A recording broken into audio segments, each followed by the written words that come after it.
এখানে আজকে আমাদের 11টা কোশ্চেন আছে, খুবই গুরুত্বপূর্ণ পার্ট। এখানে আমরা ইলাবোরেট ডিসকাশনটা দেখতে পারবো যে প্রথমে আছে এনগেজ টু। এনগেজ মূলত হচ্ছে বাগদান করা।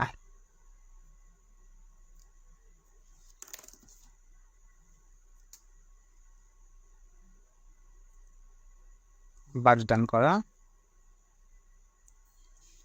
দেন পরেরটা আছে জেলাস অফ। জেলাসের সাথে একটা শব্দ যোগ হয়, সেটা হচ্ছে এনবিয়াস। দুইটাই same word, envious of, jealous of. এটা হচ্ছে কোনো বিষয়ে বা কোনো কিছুতে ঈর্ষা নিতে হওয়া বা ঈর্ষা পরায়ণ হওয়া। হ্যাঁ, ঈর্ষা পরায়ণ,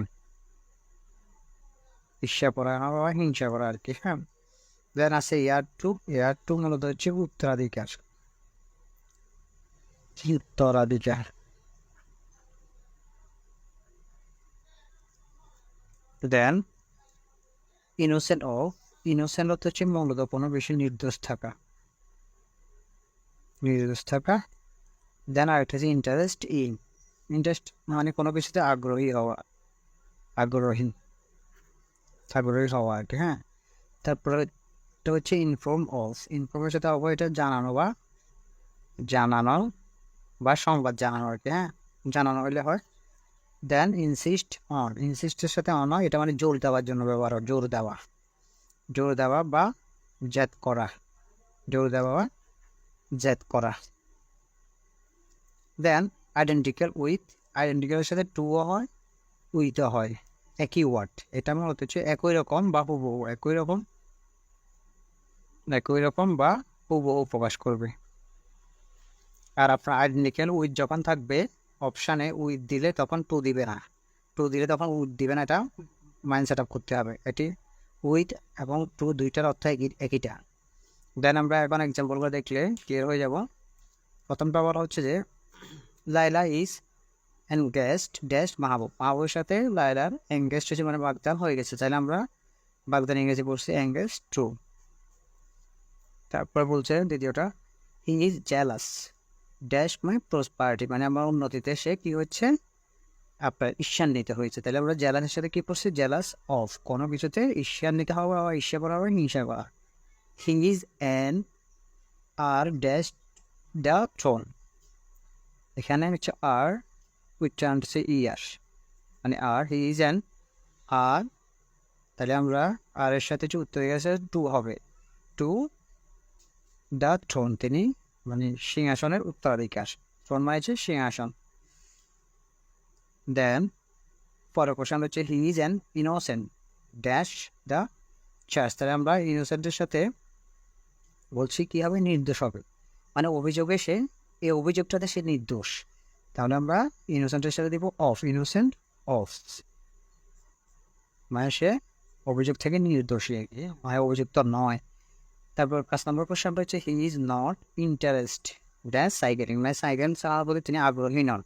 তাহলে আমরা ইন্টারেস্টের সাথে হচ্ছে ইনটা হয়, মানে আগ্রহী, ইন্টারেস্ট ইন। এখন যেহেতু নট দিচ্ছে, তাহলে তিনি সাইকেলিংতে আগ্রহী নন। তবে এটা কোশ্চেন, এটা হচ্ছে আপনার প্রুভার্ব।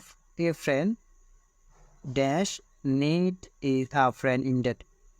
এটা হচ্ছে বিপদে বন্ধুর পরিচয়ের ওই ইংলিশটা একটা প্রুভার্ব। এটা হচ্ছে a friend in needed, and need is a friend indeed. তারপরটা হচ্ছে হু ইনফর্ম দ্য পুলিশ। এখানে অনেকে পুলিশের পরে যখন গ্যাপ থাকে তখন অ্যাবাউট দ্য ম্যাটার দিয়ে দেয়, ম্যাটারটা মূলত অ্যাবাউট। তাহলে এখানে মূলত হচ্ছে ইনফর্মের সাথে কি হচ্ছে, আমরা জানানো বলছি। ইনফর্মের সাথে অফ, ইনফর্ম অফ মানে তো জানানো, মানে পুলিশকে বিষয়টি কে জানিয়েছে, ব্যাপারটা কে জানিয়েছে, তাহলে ইনফর্ম অফ। তারপরে কোশ্চেনটা হচ্ছে, এটা প্রায় আসে 8 নম্বরটা, he insisted dash my going there. এটা হচ্ছে ইনসিস্ট অন। হ্যাঁ, মানে এটা জোর দেওয়ার জন্য, he insisted on my going there, সে আমাকে যাওয়ার জন্য জোর করেছে, জোর করতেছে। হ্যাঁ, ইনসিস্ট সাথে অন হয়, জোর করেছিল পাস্ট টেন্সে আসুন। My brother has no interest, interest তো আমাদের ইন হবে, আগ্রহী। তাহলে my brother has no interest in music, মিউজিকে সে আগ্রহী নয়, ইন্টারেস্ট ইন। তারপর কোশ্চেনটা 10 নম্বর কোশ্চেনটা হচ্ছে Julia has been ill dash 3 days। নির্দিষ্ট সময়ের পূর্বে আমরা ফর বসে এটা প্রেজেন্ট পারফেক্ট কন্টিনিউয়াস টেন্সের গঠন থেকে আসছে, তাহলে এই ফর 3 days। 11 নম্বর কোশ্চেন হচ্ছে ইউরোফেনিয়ান ইজ আইডেন্টিক্যাল। আইডেন্টিক্যাল লাগে টু হয় উইথও হয়। এখন দেখেন এখানে উইথ দিয়েছে তখন টু দিবে না, আর টু দিলে উইথ দিবে না, কারেক্ট টু উইথ দুইটাই হয়। মানে তার মতামত আমার মতামতের মতো যাই, মানে হুবহু আইডেন্টিক্যাল উইথ। তো আমাদের আজকে 4 নম্বর পার্ট শেষ হয়ে 7 নম্বর পার্ট বা 8 নম্বর পার্টে আমাদের পুরো ইয়াটা শেষ হয়ে যাবে। ধন্যবাদ সবাইকে, সো মাচ।